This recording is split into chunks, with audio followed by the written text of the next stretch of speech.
Hello student, किरण coaching में आपका स्वागत है। आज का हमारा टॉपिक है महत्वपूर्ण अभिलेख। जैसे कि अभिलेख क्या होता है पहले आपको ये समझना पड़ेगा। हिस्ट्री का बहुत ही इंपॉर्टेंट टॉपिक है भाई, एग्जाम में काफी क्वेश्चंस आते हैं। काफी टफ टॉपिक है, इसको हम बहुत ही इजी और सरल वे में आपको एक्सप्लेन करेंगे। अभिलेख क्या है भाई? किसी कठोर सतह जैसे पत्थर हो गया या फिर धातु हो गया, उस पर लिखे गए लेख या जो चित्र होते हैं उसे ही हम अभिलेख कहते हैं। उससे हमें क्या फायदा मिलता है? अगर हमें किसी पत्थर या धातु पर कोई भी चित्र होगा, लिखा हुआ चित्र होगा वहां पर बना हुआ, या कोई लेख लिखा होगा, उससे हमें इतिहास की सामाजिक, आर्थिक और राजनीतिक स्थितियों को समझने में आसानी होती है।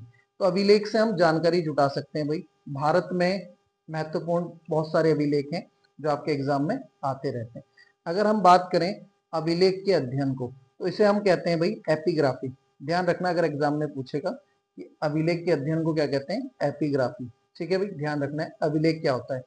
नंबर 1 हमने लिखा है भाई हाथी गुम्फा अभिलेख, जिसका संबंध है कलिंग राजा खारवेल। और हमने जैसे आपको बताया भाई, बहुत ही इंपॉर्टेंट है, एग्जाम में पूछा जाता है।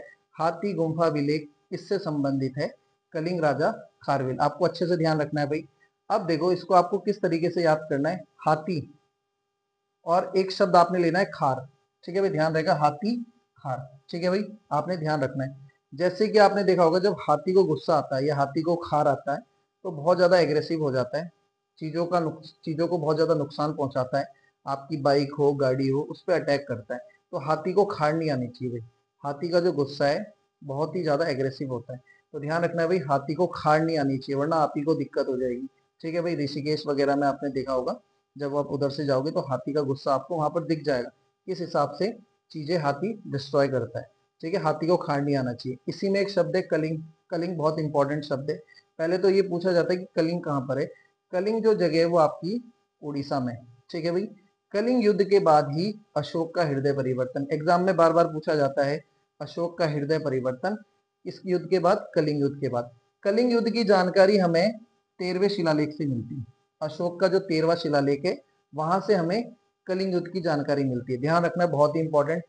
कलिंग युद्ध में जब अशोक ने बहुत रक्तपात और लोगों की डेथ, ठीक है, लोगों को शहीद होते हुए देखा, काफी लोगों की डेड बॉडी देखी, बहुत सारा खून देखा, तो उन्हें लगा कि मारकाट वाला जो मार्ग है वो काफी कठोर मार्ग। तो उसके बाद उन्होंने बौद्ध धर्म को अपनाया। ठीक है, और बौद्ध धर्म के अंदर आता है धम्म। ठीक है, उसको अपनाया उन्होंने। तो कलिंग युद्ध के बाद अशोक का जो पूरा हृदय परिवर्तित हो गया। उन्होंने अपना जीवन जो है, एग्रेसिव जो उनका नेचर था, उसको एक शांत स्वभाव की ओर ले गए और वो उन्होंने बौद्ध धर्म को अपनाया। उसके अंदर धम्म आता है, उसको उन्होंने फॉलो किया। एग्जाम में आया भी था भाई अभी, धम्म का संबंध किससे है, या अशोक ने किस धर्म को बाद में अपनाया? बौद्ध धर्म। कलिंग आपको याद रहेगा। दूसरा आपने ध्यान रखना है भाई, भारतवर्ष जो शब्द है उसका जिक्र सबसे पहले हाथी गुम्फा अभिलेख में मिलता है। एग्जाम में पूछा जाता है भाई, भारतवर्ष शब्द का उल्लेख सबसे पहले कहाँ मिलता है? हाथी गुम्फा अभिलेख। ध्यान रहेगा भाई। तो मैंने आपको ट्रिक बताई, हाथी को खाड़ नहीं आनी चाहिए। सारे पॉइंट आपने नोट करने। कलिंग कहाँ पर है, अशोक का हृदय परिवर्तन कौन से शिलालेख में इसकी जानकारी है। ठीक है, सारी चीजें आपको क्लियर रखनी है। अब दूसरा आता है भाई जूनागढ़ गिरनार अभिलेख। ये भी काफी इंपॉर्टेंट है, काफी बार एग्जाम में आ गया। इसका जो संबंध है रुद्रदामन, शक वंश के शासक हैं भाई रुद्रदामन। ठीक है, रुद्रादामन। ठीक है, ध्यान रहेगा। तो आपको इसको किस तरीके से याद करना है, जैसे जूनागढ़ गिरनार आ रहा है, गिर रो आ रहा है इसमें। ठीक है, तो रुद्रदामन में भी रो आ रहा है, फिर दो के नीचे भी रो आ रहा है।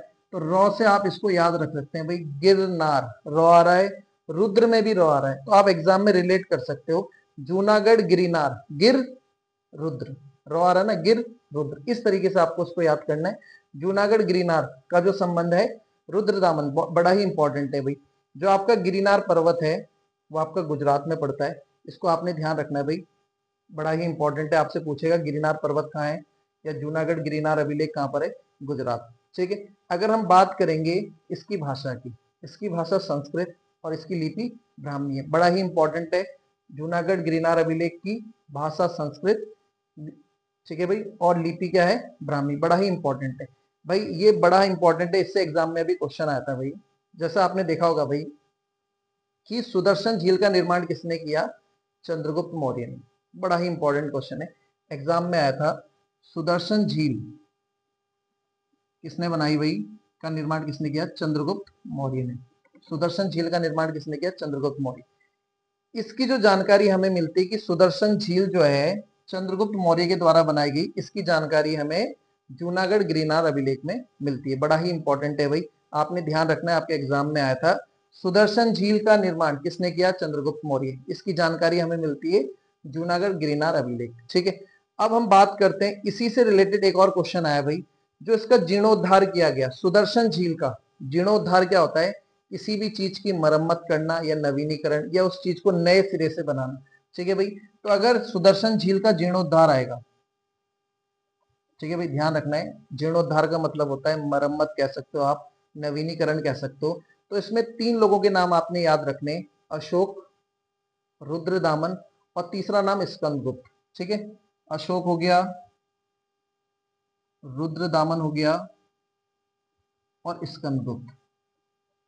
ठीक है भाई, आपने ध्यान रखना है, अगर जूनागढ़ गिरनार का जीर्णोद्धार पूछेगा तो अशोक, रुद्रदामन, स्कंदगुप्त। ठीक है, ये भी एग्जाम में क्वेश्चन आया था कि जो सुदर्शन झील का जीर्णोद्धार किया है स्कंदगुप्त ने, इसकी जानकारी कहां से मिलती है, जूनागढ़ अभिलेख। भाषा भी एग्जाम में पूछ लेता है, संस्कृत।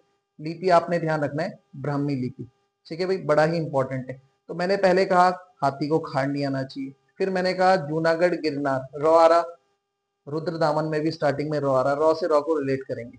ठीक है भाई, बड़ा ही इंपॉर्टेंट, इजी तरीके से मैंने आपको समझाया। अब आते हैं हम नासिक अभिलेख, गौतमी बालाश्री। ठीक है भाई, आपसे पूछेगा नासिक अभिलेख का संबंध किससे है, गौतमी बालाश्री। ठीक है भाई, बड़ा ही इंपॉर्टेंट है, एग्जाम में पूछता है।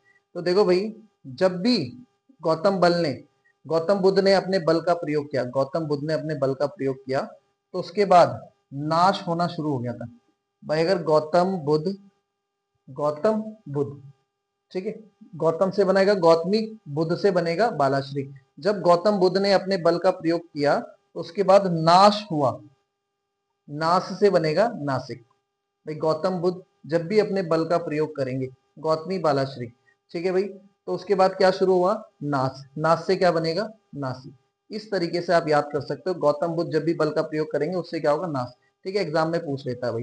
ठीक है, इससे हमें जानकारी मिलती है भाई, नासिक अभिलेख से हमें जानकारी मिलती है, सातवाहन वंश की हमें जानकारी मिलती है, ध्यान रहेंगे भाई।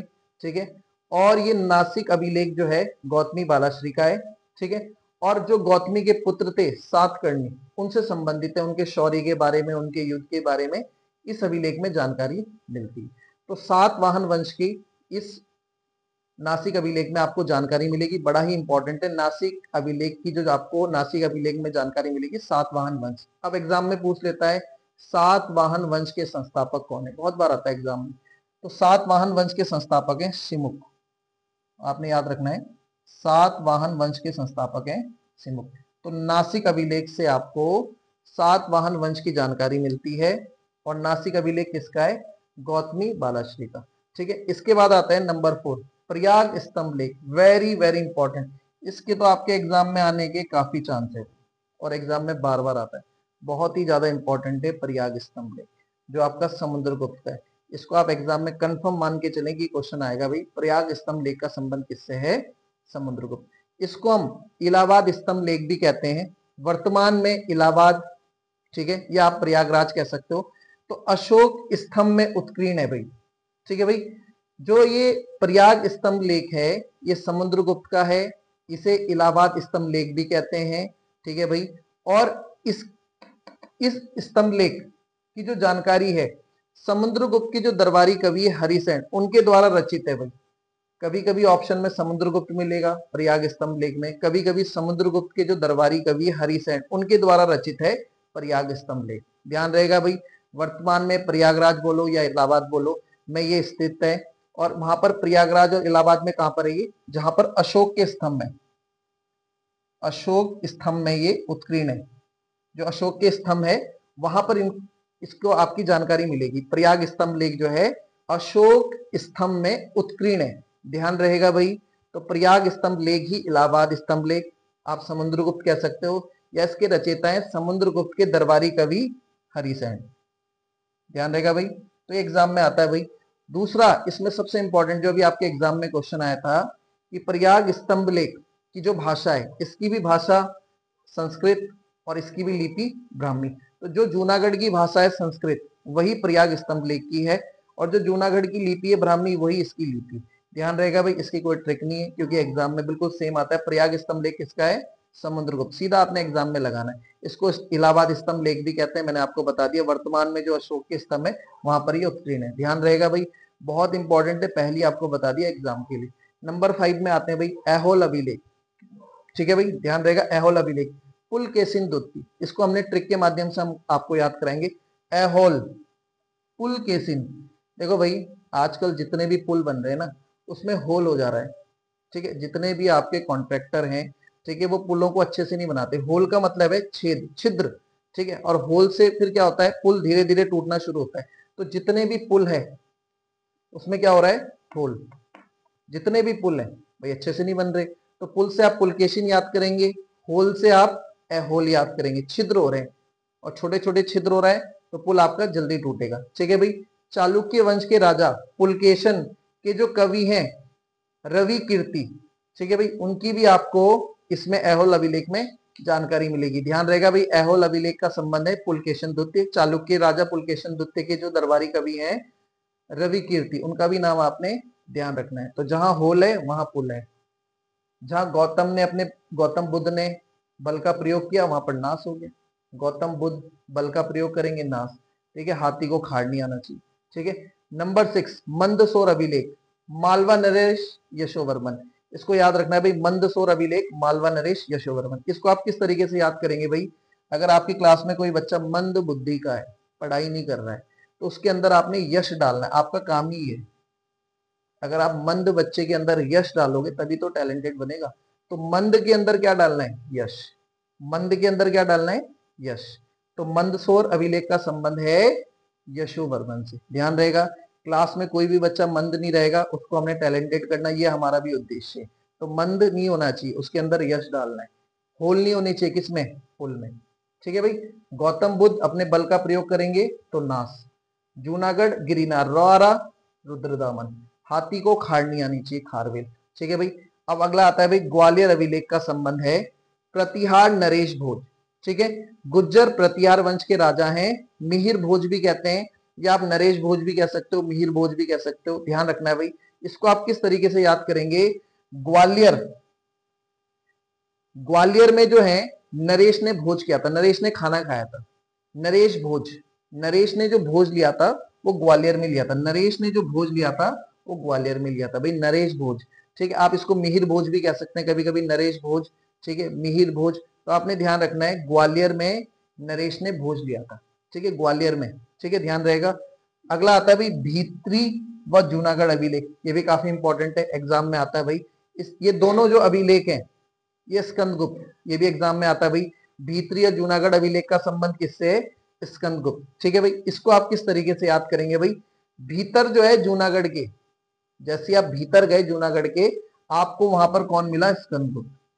जैसे ही आप भीतर गए जूनागढ़ के, वहां पर आपके स्कंदगुप्त आपका वेट कर रहे थे। जैसे ही आप भीतर गए जूनागढ़ के, तो स्कंदगुप्त आपका वेट कर रहे थे। ग्वालियर में किसने, नरेश ने भोज किया। ठीक है, मंद बच्चे के अंदर क्या डालना है, यश। ठीक है, होल नहीं होना चाहिए, किसमें, पुल में। ठीक है, प्रयाग स्तंभ लेके तो रटना ही पड़ेगा भाई, क्योंकि एग्जाम में आना ही। ठीक है, नासिक मैंने आपको बता दिया, जूनागढ़ गिरिनार बता दिया। ठीक है, हाथी को खाड़ नहीं आनी चाहिए, बहुत ही इजी तरीके से आपको बताया। तो आपने ध्यान रखना है भाई, जितने भी कि भीतर जो है जूनागढ़ के कौन है, स्कंदगुप्त। ठीक है, अब आते हैं नंबर 9, देवपाड़ा अभिलेख। ठीक है भाई, इसका संबंध है बंगाल के शासक विजय सेन। ठीक है भाई, ध्यान रहेगा, देवपाड़ा जो गांव है पश्चिम बंगाल में पड़ता है, तो देवपाड़ा का जो संबंध है विजय सेन। तो जहां पर भी देव आता है, ठीक है, देव का मतलब होता है देवता, और देवता की हमेशा क्या होती है, विजय। कभी देवता कभी भी हारते नहीं है, देवता की हमेशा क्या होती है, विजय। देव पाड़ा। ठीक है भाई, तो जहां पर देव आएगा पाड़ा। ठीक है, देव पाड़ा विजय सेन, देवताओं की क्या होती है, विजय। देव पाड़ा विजय सेन। ध्यान रहेगा भाई, हमने इस टॉपिक को आपको बहुत ही इजी और सरल वे में याद कराया, और इससे रिलेटेड जितनी भी जानकारी आपको बताई, वो चीजें आपने सारी नोट करनी। अगर आपको हमारा टॉपिक पसंद आया तो चैनल को लाइक करें, सब्सक्राइब करें। मिलते हैं अगली वीडियो में। Okay, bye bye.